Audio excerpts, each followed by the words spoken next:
Hi guys, welcome to my YouTube channel. हम लोग logistic regression पढ़ रहे हैं। हमने perceptron trick end to end देखा और हमने आइडेंटिफाई किया कि प्रॉब्लम क्या है परसेप्ट्रॉन ट्रिक में। आज हम लोग एक नया सॉल्यूशन देखेंगे लॉजिस्टिक रिग्रेशन में। So let's start the video. So guys, पहले वो सॉल्यूशन देखें उसके पहले हम ये करेंगे कि एक बार रिवाइज करते हैं कि परसेप्ट्रॉन ट्रिक में क्या प्रॉब्लम है। ऑल्दो हमने ये लास्ट वीडियो में भी डिस्कस किया था, बट एक बार रिविजन करना सही रहेगा। सो परसेप्ट्रॉन ट्रिक का लॉजिक बहुत सिंपल था कि आप लूप चला करके 1000 टाइम्स हर बार रैंडमली एक पॉइंट को पिक कर रहे हो और उस पॉइंट से पूछ रहे हो कि तुम मिसक्लासिफाइड हो या नहीं। अगर वो पॉइंट मिसक्लासिफाइड है तो हम लाइन को उस पॉइंट की तरफ मूव कर रहे थे। अगर वो पॉइंट मिसक्लासिफाइड नहीं है तो हम कुछ भी नहीं कर रहे थे। एंड में हमने जब देखा, हमारा जो सॉल्यूशन था वो सही से कन्वर्ज कर गया। मतलब हमारा एक लाइन हमें मिल गया जो दोनों क्लासेस को सेपरेट कर पा रहा था। बट जब हमने इसे कंपेयर किया लॉजिस्टिक रिग्रेशन के साथ तो हमने पाया कि लॉजिस्टिक रिग्रेशन का लाइन थोड़ा और अच्छा परफॉर्म कर रहा है। मतलब आप दोनों साइड बराबर मार्जिन देख पा रहे हो। सो अगर कभी अनसीन डेटा आएगा तो लॉजिस्टिक रिग्रेशन वाला मॉडल ज्यादा अच्छा परफॉर्म करेगा हमारे मॉडल के कंपैरिजन में। हमारे मॉडल का जो फ्लॉ है वो उसके एल्गोरिदम में ही है। हमारा एल्गोरिदम ही बोलता है कि अगर एक बार तुमने सारे पॉइंट्स को करेक्टली क्लासिफाई कर दिया उसके बाद कुछ करने की जरूरत नहीं है। सो इस मॉडल का सबसे बड़ा फ्लॉ इसके एल्गोरिदम में है। सो हमें क्या करना पड़ेगा, हमें इसका एल्गोरिदम थोड़ा सा चेंज करना पड़ेगा। ठीक है। अब इस पॉइंट पे आई वुड रिक्वेस्ट यू, एक बार वीडियो को पॉज करो और सोच के देखो कि आप कैसे इस मॉडल को चेंज कर सकते हो कि आपका परफॉर्मेंस भी लॉजिस्टिक रिग्रेशन की तरह अच्छा आने लगे। सो चलो guys, now let's discuss the solution. ठीक है। सो सॉल्यूशन क्या है कि हम जो अपना बेसिक एल्गोरिदम है जिसको पकड़ के हम अभी तक चल रहे थे, हम उसको चेंज कर देंगे। अभी तक हमारा एल्गोरिदम क्या बोलता था कि हम सिर्फ उन पॉइंट्स की बात सुनेंगे जो मिस क्लासिफाइड है। मतलब जो पॉइंट्स करेक्टली क्लासिफाइड है उनका कोई से नहीं होगा। वो लाइन में कोई चेंजेस नहीं करेंगे। लाइन में चेंजेस सिर्फ कौन करेगा? जो पॉइंट्स मिस क्लासिफाइड है वो पॉइंट्स हमें बोलेंगे लाइन को मेरी तरफ लेके आओ। राइट, यही हमारा एल्गोरिदम था अभी तक। अब हम इस अप्रोच को चेंज कर रहे हैं। क्या चेंज कर रहे हैं? अब हमारे अप्रोच के अकॉर्डिंग सिर्फ मिस क्लासिफाइड पॉइंट्स का ही से नहीं होगा, बल्कि उन पॉइंट्स का भी से होगा जो करेक्टली क्लासिफाइड है। कैसे? मिस क्लासिफाइड पॉइंट्स क्या बोलते हैं? लाइन को मेरी तरफ लेके आओ। अब हम अपने एल्गोरिदम को ऐसे चेंज करेंगे कि सारे करेक्टली क्लासिफाइड पॉइंट्स लाइन को अपने से दूर भेजेंगे। ठीक उल्टा, मैं यहां पे लिख रहा हूं। सो अभी तक के एल्गोरिदम के हिसाब से आप मिस क्लासिफाइड पॉइंट्स की बात मान के लाइन को पुल करते थे। मतलब अगर यहां पर एक मिस क्लासिफाइड पॉइंट है तो ये लाइन को इस तरफ बुलाता था, अपनी तरफ बुलाता था, पुल करता था। राइट। अब हम इस अप्रोच में एक चेंज करेंगे।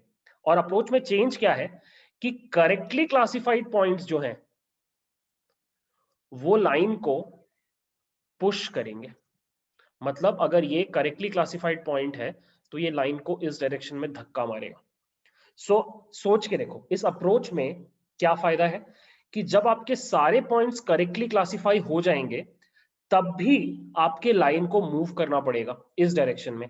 और जब ये बहुत ज्यादा मूव कर जाएगा तो फिर ये वाले पॉइंट्स उसको धक्का मारने लगेंगे। तो there will be an equilibrium और सेंटर पे कहीं जाकर के वो लाइन रुक जाएगी।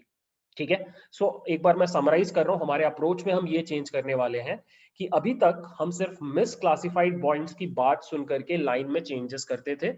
अब हम हर पॉइंट की बात सुनेंगे, इधर इट इज मिसक्लासिफाइड और it is correctly classified. Misclassified है तो लाइन को पुल करना है और करेक्टली क्लासिफाइड है तो लाइन को पुश करना है। ठीक है। So that will be the main strategy. मतलब अभी तक आई गेस आपको समझ में आ रहा है। अब हम एक चीज और करेंगे। ठीक है, एक चीज और करेंगे। सो ये जो पुश करना है और जो पुल करना है, ये जो पुश करना है और ये जो पुल करना है लाइन को, ये इस चीज पे भी डिपेंड करेगा कि लाइन से उस पर्टिकुलर पॉइंट का डिस्टेंस कितना है। ये बात बहुत ध्यान से सुनना। ठीक है। मैं आपको एक बार अच्छे से समझाता हूं ये वाला पॉइंट कि आप उस लाइन को पुश कर रहे हो या पुल कर रहे हो, वो कितने मैग्नीट्यूड से कर रहे हो वो इस चीज पे डिपेंड करेगा कि वो पॉइंट उस लाइन से कितनी दूर है। ठीक है, 4 केसेस ले रहे हैं। पहला case, the first case is जब हमारे पास एक पॉइंट है जो कि मिसक्लासिफाइड है, जो कि मिसक्लासिफाइड है और लाइन के बहुत पास है। ठीक है, तो ये क्या करेगा, ये उतने तेजी से लाइन को अपनी तरफ नहीं खींचेगा। ठीक है, ये स्लोली खींचेगा, कम मैग्नीट्यूड से खींचेगा। सेकेंड केस, अगर एक मिसक्लासिफाइड पॉइंट है जो कि लाइन से बहुत दूर है, तो ये ज्यादा मैग्नीट्यूड से इस लाइन को अपनी तरफ खींचेगा। मतलब कि मिसक्लासिफाइड पॉइंट के केस में जितना भी लाइन से दूरी ज्यादा होगा उतने ज्यादा मैग्नीट्यूड से आप लाइन को अपनी तरफ खींचोगे, और जितना कम होगा उतने कम मैग्नीट्यूड से आप लाइन को अपनी तरफ खींचोगे। ठीक है, अब बात करते हैं करेक्टली क्लासिफाइड पॉइंट की। करेक्टली क्लासिफाइड पॉइंट के केस में ये बात उल्टी हो जाएगी। कैसे?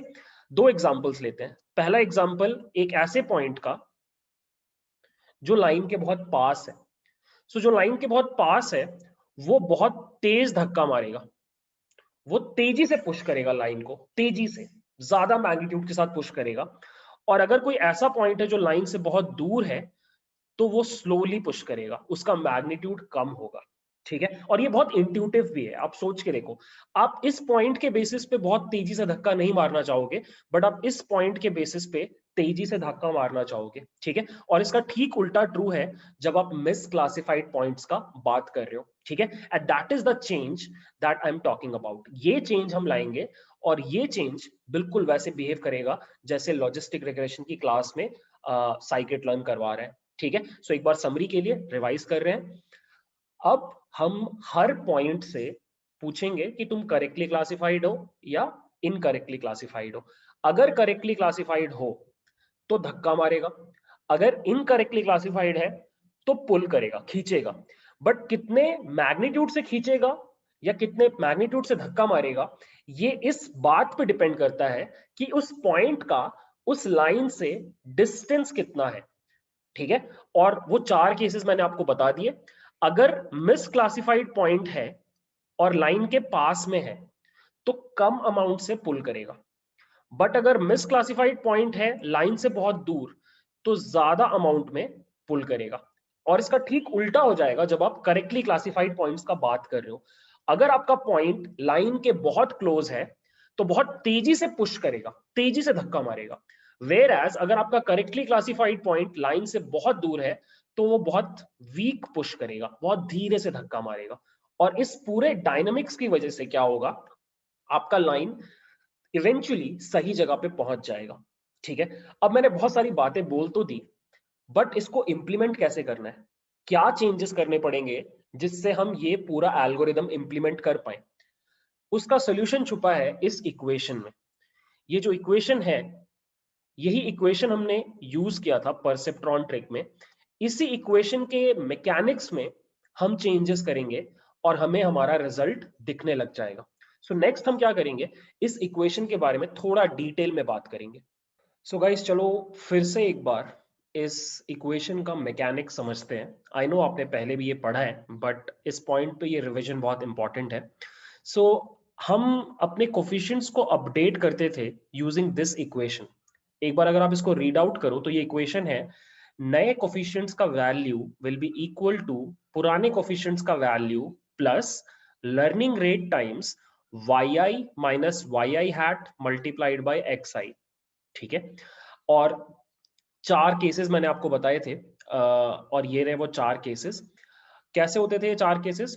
पहला केस, एक ऐसा पॉइंट जो ग्रीन है एज इन पॉजिटिव है, और मेरे मॉडल ने भी बोला कि वो पॉजिटिव है। बेसिकली इनमें से कोई भी पॉइंट, ये एक ऐसा पॉइंट है जो डेटा के हिसाब से भी इसका प्लेसमेंट होना था, और हमारा मॉडल भी बोल रहा है कि इसका प्लेसमेंट होना है। अब जब आपने इस पॉइंट का yi निकाला डेटा में तो वो 1 था, और जब आपने उसका yi हैट निकाला अपने मॉडल के हिसाब से प्रिडिक्शन किया तो वो भी 1 आया, जिसकी वजह से ये जो टर्म था ये 0 हो गया। और जैसे ये टर्म 0 हो गया तो wn is equal to wo, मतलब नई वैल्यूज पुरानी वैल्यूज के बराबर ही रहेंगी, मतलब लाइन में कोई चेंजेस नहीं होंगे। राइट। सेकंड केस एक ऐसा केस है जब हमारे पास एक ऐसा पॉइंट है जिसका प्लेसमेंट नहीं हुआ था और हमारे मॉडल ने भी बोला उसका प्लेसमेंट नहीं होगा। बेसिकली यहाँ पे इन रेड में से कोई भी पॉइंट आप उठा सकते हो।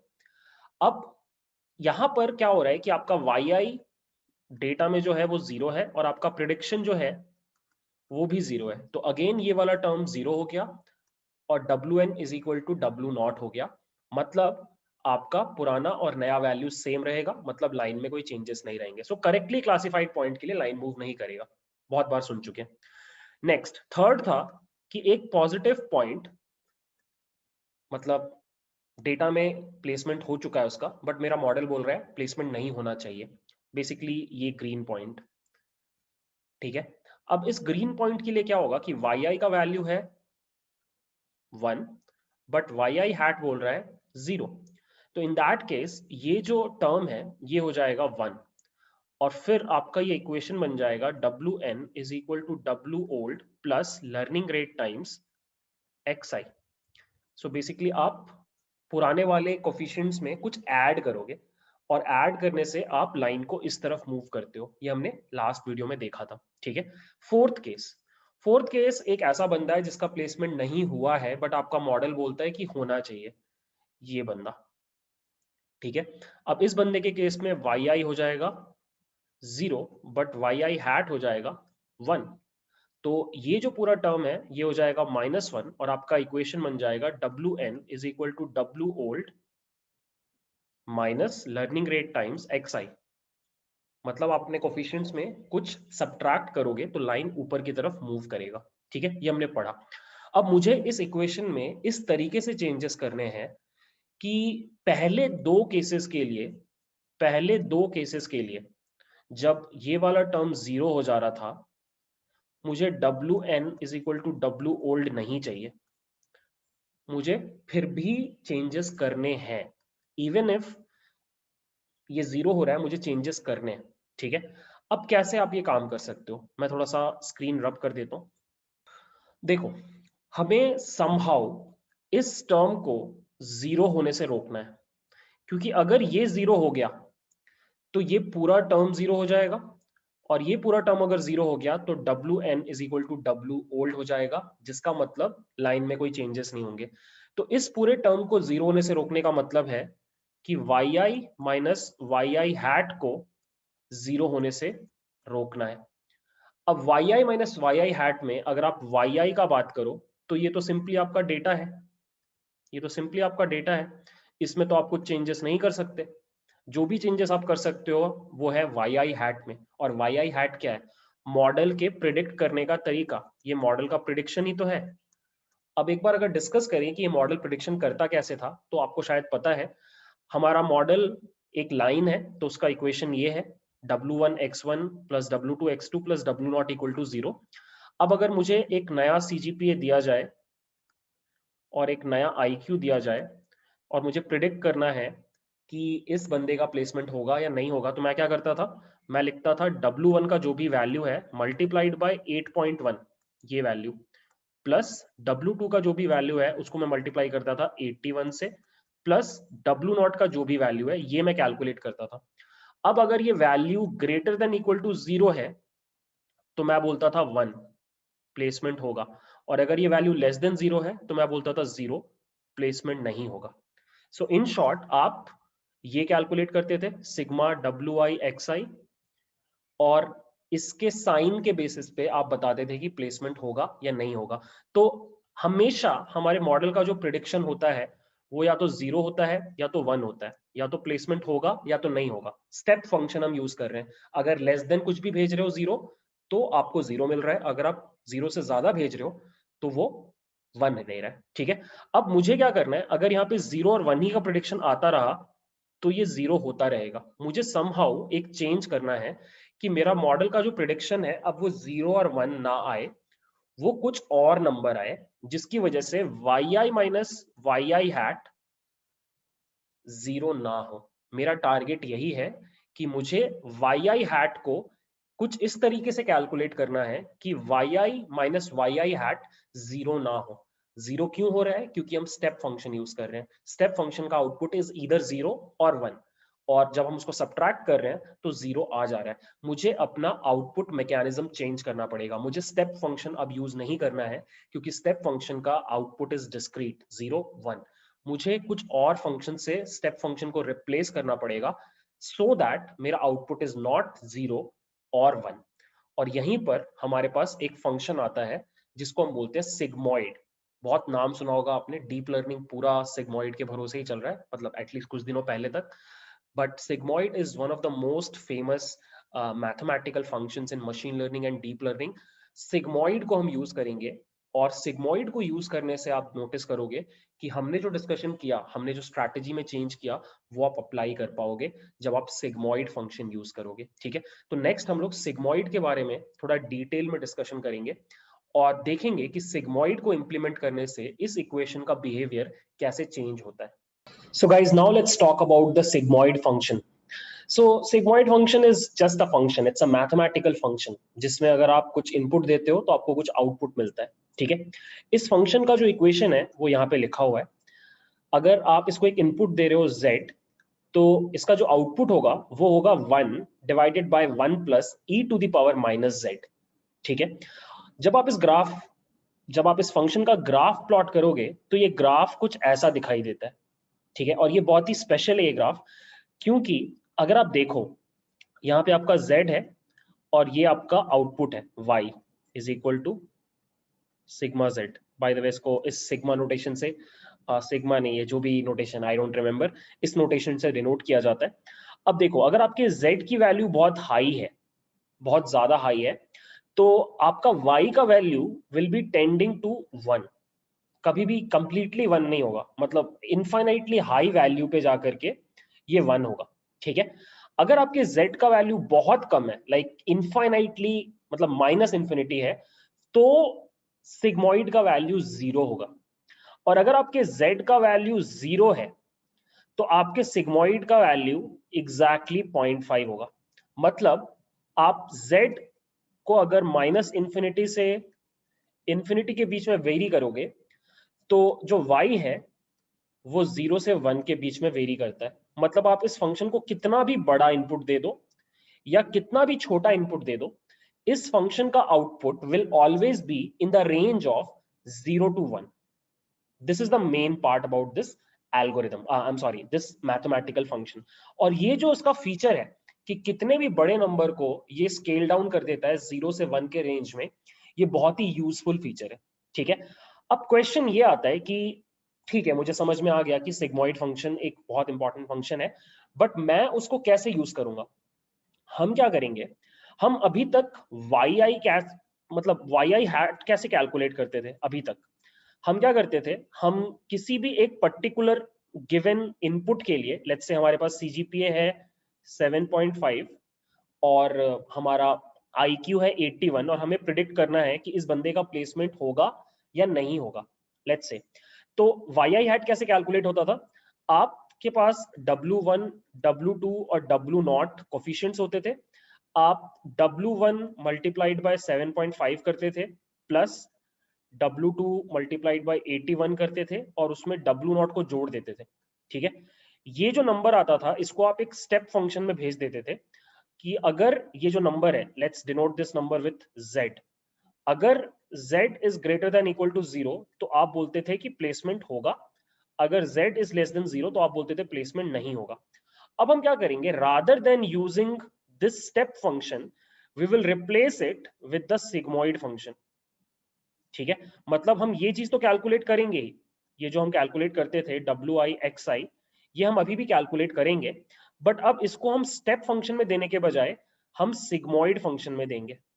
ठीक है, तो अब क्या होगा, अगर ये वैल्यू पॉजिटिव है, अगर ये वैल्यू पॉजिटिव है, मतलब इस डायरेक्शन में है, z का वैल्यू, अगर इस पूरी चीज का वैल्यू, इस पूरी चीज को हम z बोल रहे हैं, अगर इसका वैल्यू पॉजिटिव है, तो वी आर श्योर कि आपका सिग्मॉइड का output will be greater than 0.5। और अगर ये नंबर जो है z, ये अगर नेगेटिव होगा, तो वी कैन से कि आपका सिग्मॉइड का output will be less than 0.5। ठीक है, सो अगर हम इसको थोड़ा और डिटेल में समझने का ट्राई करें तो क्या हो रहा है यहाँ पे, मैं थोड़ा सा एक बार स्क्रॉल डाउन कर रहा हूँ। यहाँ पे क्या हो रहा है कि अब अगर मुझसे कोई पूछेगा एक इनपुट दे करके 7.5 और 81 की बताओ इस स्टूडेंट का प्लेसमेंट होगा कि नहीं, मैं पहले z कैलकुलेट करूंगा। z क्या है, ये चीज, ठीक है। फिर z को मैं सिग्मोइड में डालूंगा, और अगर z पॉजिटिव है तो 0.5 या उससे ज्यादा आएगा, अगर z नेगेटिव है तो 0.5 से कम आएगा, ठीक है। और मैं सिंपल एक इफ एल्स यूज कर लूंगा कि इफ 0.5 से ज्यादा है सिग्मोइड का आउटपुट तो बोलो 1, एल्स बोलो 0। सो मैंने क्या किया, मैंने सिंपली अपने पूरे फ्लो में सब कुछ सेम रखा। स्टेप फंक्शन जहां पे मैं डिसाइड करता था 0 से ज्यादा है या कम है, उसके बदले मैंने अपने पूरे फ्लो में सिग्मोइड को इंप्लीमेंट कर लिया। इससे क्या फायदा हुआ, बहुत इंटरेस्टिंग फायदा हुआ। मैं आपको एक चीज और दिखाता हूँ, सिग्मोइड का एक फीचर, एक प्रॉपर्टी दिखाता हूं मैं आपको। सो लेट्स से हमारे पास ये हमारे डेटा पॉइंट्स हैं, these are our data points, ये हमारे ग्रीन पॉइंट्स हैं और ये हमारे रेड पॉइंट्स हैं, ठीक है। और ये हमारा मॉडल है, दिस इज आवर मॉडल, ठीक है। मतलब हमें W1 W2 और W0 का वैल्यू पता है। अब सिग्मोइड का आउटपुट कैसे अफेक्ट करता है चीजों को वो देखते हैं। जैसे कि आप इस, सबसे पहले देखो सिग्मोइड का जो आउटपुट होगा, सिग्मोइड का जो आउटपुट होगा वो इस लाइन के ऊपर क्या होगा, इस लाइन के ऊपर अगर कोई भी पॉइंट लाई करेगा, इस लाइन के ऊपर अगर कोई भी पॉइंट इस लाइन के ऊपर अगर कोई भी पॉइंट लाई करेगा, इसका मतलब उसका sigma WI XI will be equal to 0। Line के ऊपर है तो इक्वेशन सेटिस्फाई कर जाएगा, राइट। तो इसका मतलब इसका सिग्मा कितना होगा, 0.5। इसका मतलब इस पूरी लाइन के ऊपर, इस पूरी लाइन के ऊपर सिग्मा का वैल्यू विल बी 0.5, ठीक है। अब थोड़ा आगे बढ़ते हैं, व्हाट अबाउट दिस पॉइंट, ये पॉइंट पॉजिटिव रीजन में है इस लाइन के, इसका मतलब इसका sigma WI XI will be greater than 0। तो इसका जो सिग्मा होगा that will be greater than 0.5। मतलब मान सकते हैं कि इसका सिग्मा है, इस पूरी लाइन पर जो सिग्मा का वैल्यू होगा वो मान सकते हैं कि 0.6 होगा, ठीक है। फिर यहां पे आते हैं इसके ऊपर। अब सिंस इसका जब WI XI निकालोगे तो इसका WI XI इस वाले WI XI से ज्यादा होगा, तो फिर इसका भी सिग्मा वाला value will be greater than 0.6। तो आप मान सकते हो कि यहां पर सिग्मा का वैल्यू होगा 0.6। सिमिलरली अगर आप और आगे बढ़ो तो सिग्मा का वैल्यू हो सकता है 0.7, और थोड़ा आगे बढ़ो तो सिग्मा का वैल्यू हो सकता है 0.8, और थोड़ा आगे बढ़ो तो 0.9, और थोड़ा आगे बढ़ो तो शायद बहुत दूर बड़ी वैल्यू पे 1 हो जाएगा, ठीक है। और इसका उल्टा भी ट्रू है, अगर आप उल्टे डायरेक्शन में आते हो तो ये होगा सिग्मा 0.4 वाली लाइन, ये होगा 0.3 वाली लाइन, ये होगा 0.2 वाली लाइन, 0.1 वाली लाइन, और बहुत दूर जाकर के कहीं पे 0 होगा, इनफाइनाइटली लॉन्ग डिस्टेंस पे 0 होगा, और यहां पे भी इनफाइनाइटली लॉन्ग डिस्टेंस पे 1 होगा, ठीक है। तो हो क्या रहा है कि सिग्मोइड क्या कर रहा है, आपके इस पूरे रीजन को एक ग्रेडियंट में कन्वर्ट कर रहा है, जहां पे आपका जो वैल्यू है सिग्मा का वो इधर से इधर 0 से 1 की तरफ जा रही है, ठीक है, 0 से 1 की तरफ जा रही है। अब सिग्मोइड को आप एक्चुअली प्रोबेबिलिटीज के टर्म्स में भी देख सकते हो। सो अगर मैं बोल रहा हूं कि 0.5 है, सिग्मोइड का वैल्यू अगर 0.5 है, तो मैं एक्चुअली बोल रहा हूं कि प्रोबेबिलिटी 0.5 है। किस चीज का प्रोबेबिलिटी 0.5 है, हम क्या निकालने निकले थे कि प्लेसमेंट होगा या नहीं होगा। तो यहाँ पे दो इवेंट्स हैं, इवेंट 1 है प्लेसमेंट होगा, यस। दूसरा इवेंट क्या है, प्लेसमेंट नहीं होगा। तो मान लो यहाँ पे दो चीजों की प्रोबेबिलिटी है, प्लेसमेंट होने की और प्लेसमेंट नहीं होने की। तो ये जो है 0.5, ये एक्चुअली बोल रहा है कि प्लेसमेंट होने की प्रोबेबिलिटी इज 0.5। सो इस लाइन पे जितने भी स्टूडेंट्स होंगे उनके प्लेसमेंट होने की प्रोबेबिलिटी कितनी है, 0.5। सिमिलरली अगर आप इस लाइन की बात करो, इस लाइन की बात करो, तो यहाँ पे सिग्मोइड का वैल्यू 0.6 है। इसका क्या मतलब हुआ, इसका मतलब हुआ कि इस लाइन पे जितने भी स्टूडेंट्स आएंगे उनके प्लेसमेंट होने की प्रोबेबिलिटी 0.6 है, ठीक है। और थोड़ा आगे बढ़ते हैं, इन लाइन वाले पे क्या बोल सकते हैं हम कि इनके प्लेसमेंट होने की प्रोबेबिलिटी 0.7 है। तो जितना आप लाइन से दूर हो पॉजिटिव रीजन में, आप बोल सकते हो कि उस स्टूडेंट का प्लेसमेंट होने का प्रोबेबिलिटी उतना ज्यादा है। ठीक है, और अगर मैं नीचे की साइड आऊं, अगर मैं नीचे की साइड आऊं, तो जितना दूर आप नेगेटिव रीजन में हो, आपका प्लेसमेंट होने का प्रोबेबिलिटी उतना कम है। क्योंकि सोच के देखो, सबसे लास्ट में जो होगा उसका 0.1 0.2 होगा। सो ये जो पूरा ग्रेडियंट बन रहा है 0 से 1 का, ये एक्चुअली प्लेसमेंट होने का ग्रेडियंट है। प्लेसमेंट होने का ग्रेडियंट है। जितना आप लाइन से दूर पॉजिटिव रीजन में हो, आपका प्लेसमेंट होने का चांस उतना ही ज्यादा है, और जितना आप लाइन से दूर नेगेटिव रीजन में हो, आपका प्लेसमेंट होने का चांस उतना ही कम है। ठीक है, अब एक चीज और, प्लेसमेंट नहीं होने का प्रोबेबिलिटी कैसे निकलेगा? दो ही अगर इवेंट्स हैं, प्लेसमेंट होना और नहीं होना, तो प्लेसमेंट नहीं होने का प्रोबेबिलिटी हमेशा निकाला जा सकता है using this formula 1 minus P Y. इसका मतलब ये हुआ कि अगर हम इस पॉइंट का बात करें, इस पॉइंट का अगर हम बात करें, तो इसका प्लेसमेंट होने का प्रोबेबिलिटी कितना था? 0.7। तो इसका प्लेसमेंट नहीं होने का प्रोबेबिलिटी कितना होगा? 1 माइनस 0.7 मतलब 0.3। सो हुआ क्या, स्टेप फंक्शन को रिप्लेस करके सिग्मोइड को लाने से ये हुआ कि हमने पूरी चीज को प्रोबेबिलिटीज में कन्वर्ट कर दिया। राइट, अब हर स्टूडेंट का प्लेसमेंट होने का भी एक प्रोबेबिलिटी और प्लेसमेंट नहीं होने का भी एक प्रोबेबिलिटी है। जो सबसे टॉपर बंदा होगा, जो सबसे ऊपर यहाँ पे होगा, उसका भी प्लेसमेंट नहीं होने का कुछ प्रोबेबिलिटी होगा, और जो सबसे खराब बंदा होगा यहाँ पे नीचे, उसका भी प्लेसमेंट होने का कुछ प्रोबेबिलिटी होगा। तो ये सिग्मोइड क्या कर रहा है, ये हमारे पूरे के पूरे इस सिस्टम को एक बहुत बढ़िया प्रोबेबिलिस्टिक इंटरप्रिटेशन दे रहा है। ठीक है, अब हम इसी प्रोबेबिलिस्टिक इंटरप्रिटेशन को यूज करके हम अपने फॉर्मूले में चेंजेस करेंगे, और आपको दिखाई देगा कि कितना इजीली हमारा सॉल्यूशन निकल रहा है। ठीक है, तो चलो गाइस फिर देखते हैं कि सिग्मॉइड यूज करने से हमारा ये जो एल्गोरिदम था, जो इक्वेशन था, उसमें कैसे चेंजेस आते हैं। ठीक है, सो मैंने अपना इक्वेशन फिर से लिख दिया है। बस इस बार हम जब वाई आई कैलकुलेट करेंगे किसी भी पॉइंट का, वो हम निकालेंगे using the sigmoid function. Sigmoid में हम जेड की वैल्यू को डालेंगे, और जेड क्या है?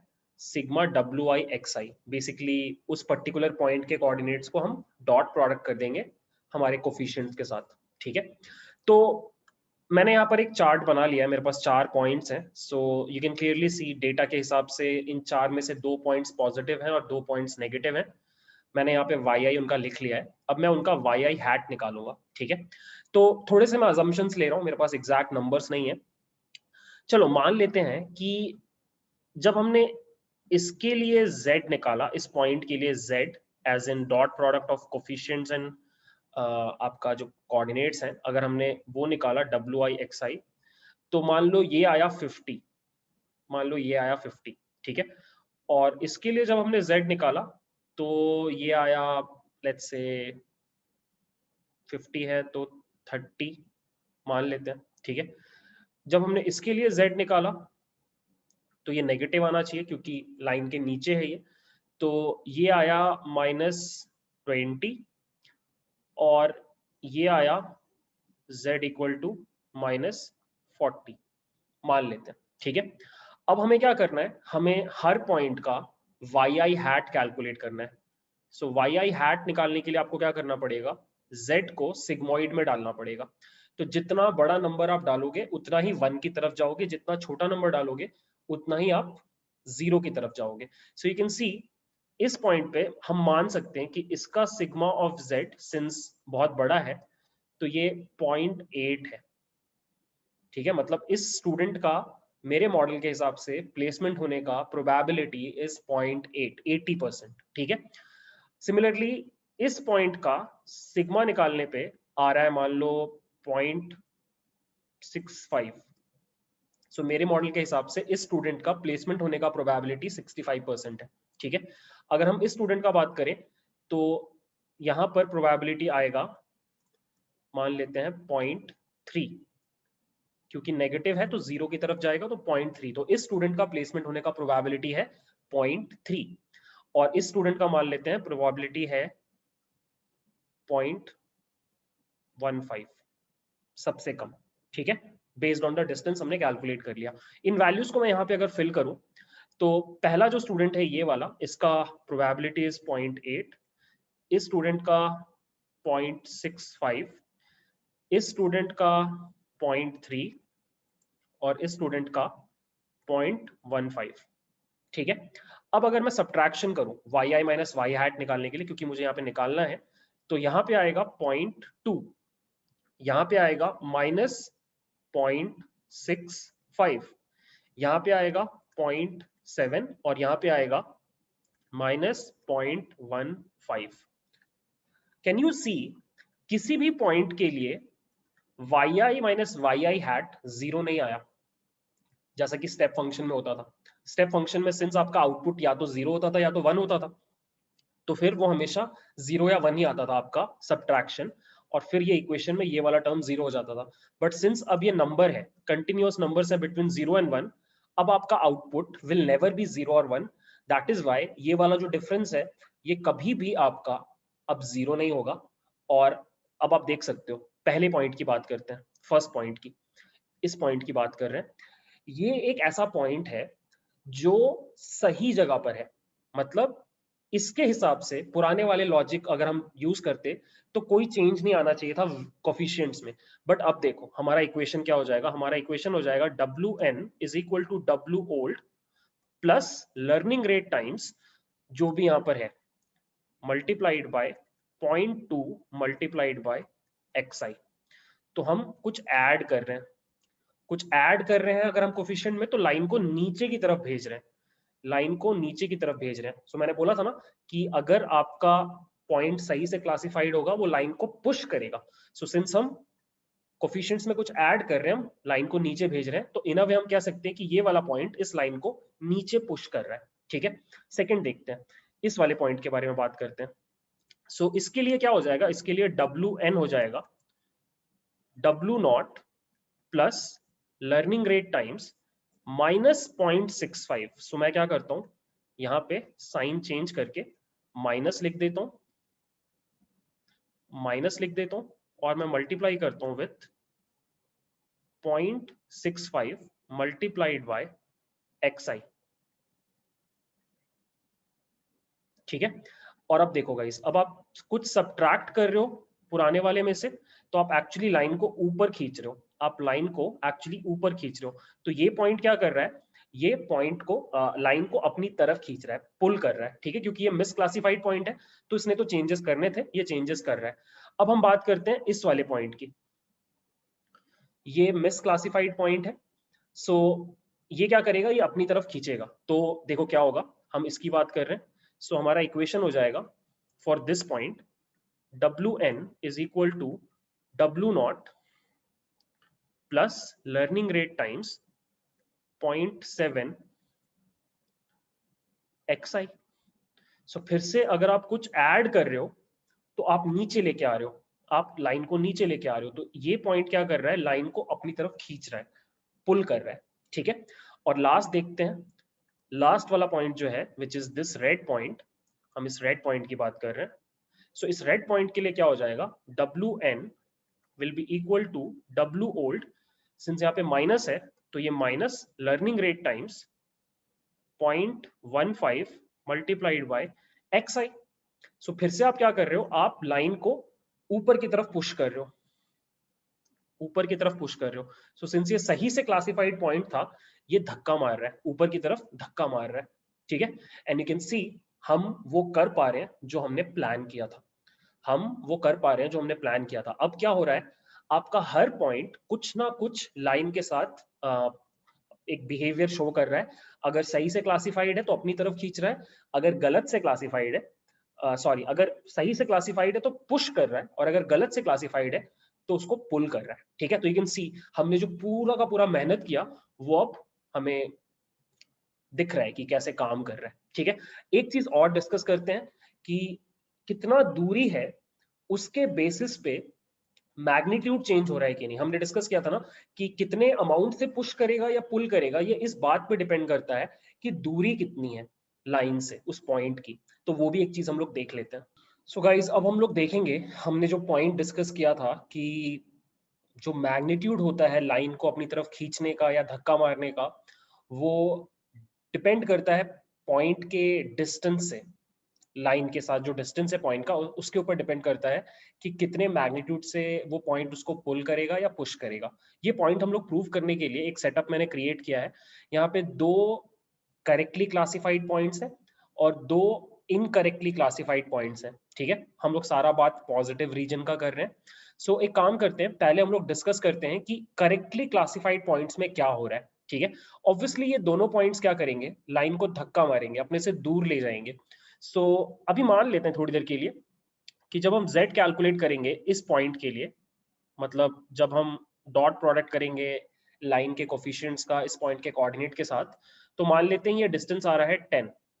ठीक है, और जब हम ये डिस्टेंस निकाल रहे हैं तो ये डिस्टेंस आ रहा है मान लो 33 टाइम्स मान लेते हैं। ठीक है, तो अब जब मैंने सिग्मोइड ऑफ 10 किया तो मान लेते हैं हाइपोथेटिकली कि ये आ रहा है 0.6, क्योंकि लाइन के ऊपर 0.5 है, उससे थोड़ा ज्यादा 0.6 ले लिया। और इसके लिए मान लेते हैं this distance to be equal to this probability to be equal to 0.8 मान लेते हैं ऐसा। ठीक है, अब देखो, अगर हम इस प्लॉट में इस टेबल में प्लॉट करें तो पहला वाला जो पॉइंट है इसके लिए आ रहा है 0.6 और दूसरे वाले के लिए आ रहा है 0.8। ये जो गैप है, डिफरेंस है, ये 0.4 और 0.2 का है। ठीक है, अब अगर मैं WN कैलकुलेट करूं फर्स्ट वाले पॉइंट के लिए, इस वाले पॉइंट के लिए, तो WN will be equal to W old plus learning rate times 0.4 times 0.4 times आपका XI। और सेकेंड वाले पॉइंट के लिए अगर मैं सेम चीज कैलकुलेट करूं तो WN will be equal to W naught plus learning rate times 0.4, यहाँ पे आ जाएगा 0.2 मल्टीप्लाइड बाय XI। अब सोच के देखो, हम W नॉट में ये टर्म ऐड कर रहे हैं। फर्स्ट ऑफ ऑल, ऐड करने का मतलब लाइन नीचे की तरफ जाएगी, तो जितना ज्यादा आप ऐड करोगे लाइन उतना ज्यादा नीचे की तरफ जाएगी। तो ये फर्स्ट वाले पॉइंट के केस में आप देख सकते हो कि ये वाला जो नंबर है इसको अगर हम x बोले, x1, और इसको हम x2 अगर बोले, तो x1 will be greater than x2। इसका मतलब 0.1 के केस में जो आप धक्का मारोगे इस लाइन पे, वो ज्यादा बड़ा धक्का होगा, ज्यादा मैग्नीट्यूड का धक्का होगा in comparison to this point. और ये हमने डिस्कस किया था कि अगर आपका पॉइंट करेक्टली क्लासिफाइड है तो जो पॉइंट ज्यादा पास होगा वो ज्यादा तेजी से पुश करेगा, ज्यादा मैग्नीट्यूड में पुश करेगा in comparison to a point जो दूर है। उसको उतना फर्क नहीं पड़ रहा क्योंकि लाइन से वो सेफ डिस्टेंस पे है, ये सेफ डिस्टेंस पे नहीं है, इसलिए ज्यादा दूर करने का ट्राई करेगा। ये पॉइंट हमने मैथमेटिकली प्रूव किया। ठीक है, सो गाइस यही सेम चीज आप ट्राई कर सकते हो on these two misclassified points. अब हमने ऑलरेडी पूरा फॉर्मुलेट कर लिया ये प्रोसीजर। अब हम क्या करेंगे, इसको कोड में इंप्लीमेंट करेंगे और हम देखेंगे कि फायदा हो रहा है या नहीं। ठीक है, कोड मैंने ऑलरेडी लिख रखा है, दिस इज द कोड। ये बिल्कुल सेम कोड है जो मैंने आपको लास्ट वीडियो में दिखाया, ये बिल्कुल सेम कोड है। फिर से वही पॉइंट्स मैंने जनरेट किए, फिर मैंने परसेप्ट्रॉन बोल के एक फंक्शन बनाया जो इंटरनली पहले स्टेप को यूज कर रहा है, ये पुराना वाला है। ठीक है, और उसकी वजह से हमें ये ग्राफ मिल रहा है, ये भी आपने देख रखा था लास्ट क्लास में। अब हमने लॉजिस्टिक रिग्रेशन जब लगाया तो हमें ये मिला, ये ब्लैक लाइन जो है ये लॉजिस्टिक रिग्रेशन की है, और ये जो रेड लाइन है ये हमारा खुद का परसेप्ट्रॉन मॉडल है विद द स्टेप फंक्शन। अब मैं क्या कर रहा हूँ, सब कुछ को थोड़ा चेंज कर रहा हूँ। Rather than having the sigmoid step function, I am having the sigmoid function, और मैं यहाँ पे स्टेप के बदले सिग्मॉइड को कॉल कर रहा हूँ। चेंज किया मैंने पूरी चीज को, फिर से रन किया सब कुछ, m और b कैलकुलेट किया, और अब जब मैंने प्लॉट किया तो ये देखो गाइस, ये रहा हमारा आउटपुट। अब मुझे तो देख के हंसी आई, फिर रोना आया कि बहुत मेहनत की, हमने चीजें थोड़ी इंप्रूव भी की। यहाँ पे पहले देख लो, रेड वाला इज स्टेप फंक्शन वाला पुराना फॉर्मुलेशन, ब्लैक वाला इज लॉजिस्टिक रिग्रेशन जो सबसे सही चीज है, और ब्राउन वाला है सिग्मॉइड वाला। So you can see brown वाला is a slight improvement on red वाला, बट अभी भी ये ब्लैक वाले से अलग है।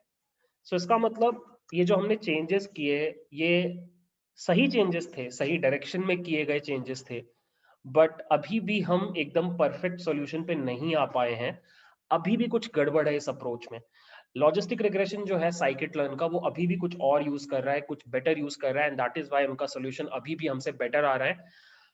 हमारा सोल्यूशन अभी भी परफेक्ट नहीं है। सो इसमें क्या प्रॉब्लम है और उस प्रॉब्लम को कैसे रेक्टिफाई करना है, ये हम लोग कल की क्लास में देखेंगे। इस पॉइंट पे मैं आपको एक क्लिफ हैंगर पे छोड़ रहा हूँ। आप लोग ये नोटबुक डाउनलोड करके इसके ऊपर थोड़े एक्सपेरिमेंट्स परफॉर्म करो और समझाओ खुद को क्या चल रहा है। कल आपको आंसर मिल जाएगा कि गड़बड़ क्या है और उसको कैसे रेक्टिफाई करना है, और कल ऑनवर्ड्स हम लोग सही मॉडल बनाना स्टार्ट कर देंगे। ठीक है, so that's it for the video. Thanks for watching, bye.